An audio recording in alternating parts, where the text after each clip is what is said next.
En France, lorsqu'un enfant pose problème, il y a un réflexe quasi systématique, on va chercher du côté des parents. Et très vite, on va parler de posture parentale, de cadre insuffisant, de relations mère-enfant, de climat affectif et de transmission inconsciente.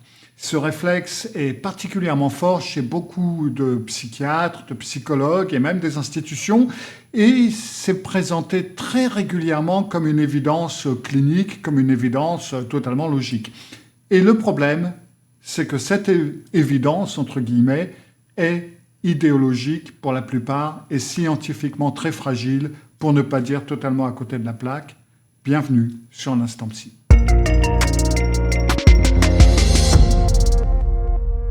La France a une tradition très particulière en psychologie et en psychiatrie, et c'est une tradition qui est fortement marquée par la psychanalyse. La France est, avec l'Argentine, le seul pays au monde qui toujours utilise la psychanalyse à ce niveau-là. Et pendant des décennies, les modèles dominants ont été les modèles relationnels, les modèles projectifs, les modèles centrés sur la famille et très peu ancrés dans la psychologie développementale, expérimentale, clinique, est-ce que vous voulez. Et dans ces modèles, l'enfant est généralement vu comme le symptôme, en quelque sorte, du système familial, ou l'expression d'un conflit parental, ou le révélateur d'un dysfonctionnement inconscient quelque part. C'est-à-dire que si l'enfant va mal, ou si l'enfant agit mal, etc., ça veut dire que quelqu'un a forcément mal agi quelque part. Et ce quelqu'un, le plus souvent, ça va être les parents. Alors, scientifiquement, ce raisonnement est totalement faux. Depuis plus de 40 ans maintenant, la recherche en psychologie du développement, en génétique comportementale, a montré et démontré que cette lecture est au minimum totalement incomplète et le plus souvent totalement fausse d'ailleurs. Les études qui ont été faites sur les jumeaux et dans l'adoption ont été synthétisées, entre autres, par Plumin, Kendler, Ruther. Et donc, ça nous montre que les traits psychologiques ont une forte héritabilité.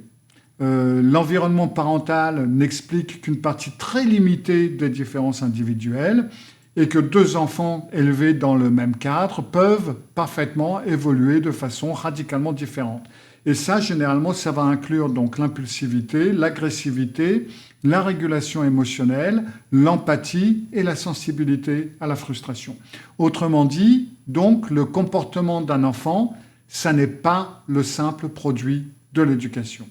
Alors oui, bien sûr, les parents ont une influence, il ne faut pas se leurrer non plus. Mais en France, il y a souvent ce glissement très abusif où on transforme une influence partielle, l'influence des parents, en une causalité quasi exclusive. Et la recherche montre que le développement de l'enfant repose sur... C'est beaucoup plus complexe que ça. C'est une interaction très complexe entre, d'un côté, le tempérament de l'enfant, il est né avec ses vulnérabilités individuelles, chaque enfant peut avoir certaines vulnérabilités, et l'environnement. Et dire que tout, en fin de compte, vient des parents, ça revient à nier totalement le tempérament, la maturation neuropsychologique et les différentes trajectoires développementales atypiques qui peuvent avoir d'autres raisons. C'est une position qui est totalement non scientifique, en quelque sorte. C'est plutôt une religion que de la science. Mais, néanmoins, beaucoup de personnes s'accrochent toujours à ce discours, et ce discours persiste pour plusieurs raisons. Déjà, d'une part, parce qu'il est simple. Ça vous donne une explication immédiate, simple, et voilà, affaire réglée. Ensuite, parce que idéologiquement, c'est confortable, parce que ça évite de reconnaître que certains enfants posent problème et ça n'a rien à voir avec la qualité parentale. Et puis enfin, ça donne aux professionnels ou aux dits professionnels une illusion de maîtrise. On a un peu l'impression que si le problème vient des parents, donc il suffit de travailler avec les parents et puis les choses vont s'arranger. Si les choses ne s'arrangent pas, parce que généralement elles ne s'arrangent pas, ça va être parce qu'on a pris l'affaire trop tard, parce que les parents n'ont pas bien travaillé, parce que la situation s'est compliquée pour une raison ou pour une autre, mais on ne va pas admettre les faits.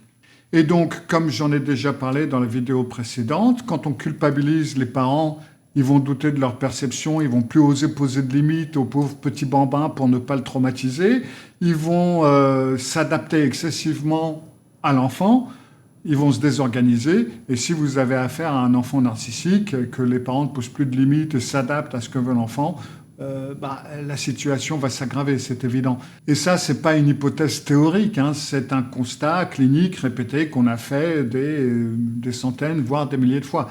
La psychologie contemporaine impose une idée qui peut paraître inconfortable pour beaucoup de personnes, et cette idée, c'est que tous les problèmes des enfants ne sont pas le produit d'un dysfonctionnement parental. Point à la ligne. C'est un peu trop facile. Certains enfants présentent des fonctionnements relationnels rigides, narcissiques, intolérants à la frustration, qui ne peuvent pas se corriger par plus d'empathie ou plus de culpabilité aux parents. Et refuser de voir ce fait, c'est pas protéger l'enfant, mais c'est empêcher une lecture juste de la situation. Je parle de ces sujets dans mon dernier livre qui s'appelle L'enfant narcissique, que vous pouvez trouver chez Amazon ou chez Kobo, et j'ai mis le lien dans la description.